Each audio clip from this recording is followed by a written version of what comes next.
مرنے کے فوراً بعد سے 40 دن جو مردے کے قبر میں گزرتے ہیں نا، سب سے زیادہ خوفناک یہ ہوتے ہیں۔ ہم کیا کر رہے ہوتے ہیں کہ باہر ہم دنیا میں رہ کر اپنے عزیز و اقارب جب انتقال کر جاتے ہیں ان کے لیے ہم تیجے 40ویں 20ویں کا انتظام کر رہے ہوتے ہیں، اور اس میں درمیان میں وقفہ کتنا ہوتا ہے؟ تیجا کریں گے 3 دن بعد، 10واں کریں گے 10 دن بعد، پھر 20واں کریں گے 20 دن بعد، 40واں 40 دن کے بعد۔ جبکہ آقا علیہ السلام نے ارشاد فرمایا اسی وقت اپنے مردوں کو کلمے کی تلقین کیا کرو۔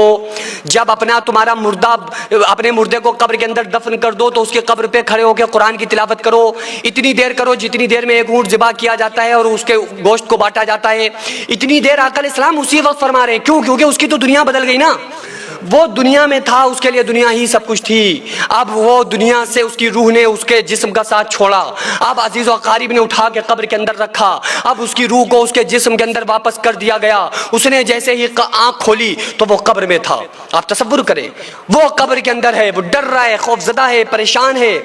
کیا کریں، کہاں بھاگے، کہاں جائیں؟ کہے گا کاش میں مٹی ہوتا، اے کاش مجھے پیدا ہی نہیں کیا جاتا۔ گنہگار کہے گا، چیخے گا، دہاڑے مارے گا، لیکن ان کے اوپر بہرے اور گونگے فرشتے کو مقرر کیا جاتا ہے جو ان کے ہاتھوں میں بڑے بڑے ہتھیار ہوتے ہیں، اور ایسے ہتھیار آقا علیہ السلام فرماتے ہیں اگر اس ہتھیار کو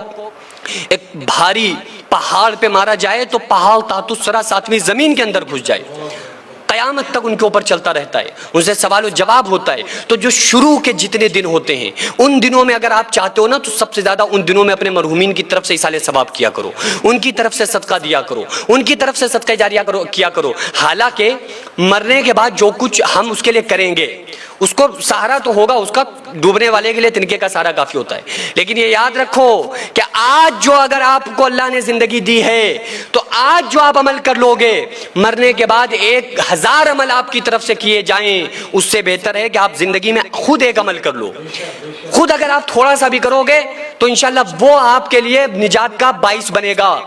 اب یار ایک کوئی باپ 50 لاکھ چھوڑ کے مر گیا، اگر 1 لاکھ روپے کا اس کے فاتحہ درود میں لگا دیا تو بیٹے کے پاس سے کیا فرق پڑے گا؟ 49 لاکھ تو پھر بھی بچ رہے ہیں، لیکن آپ اپنی زندگی میں دو گے اگر تو وہ آپ کے نام اعمال میں لکھا جائے گا۔ اس لیے ابھی وقت ہے، موقع ہے، اللہ کو راضی کر لو۔ جنہوں نے اللہ کو راضی کر کے دنیا قبر میں گئے ہیں، قبر ان کی کشادہ ہو جاتی ہے، حد نگاہ قبر ان کی پھیل جاتی ہے، قبر میں ان کا اعزاز و اکرام کیا جاتا ہے، قبر خود ان کو مبارکباد پیش کرتی ہے، فرشتے ان کی تکریم کرتے ہیں، فرشتے ان کی عزت کرتے ہیں، ان کو قیامت تک کے لیے قبر میں سلا دیا جاتا ہے۔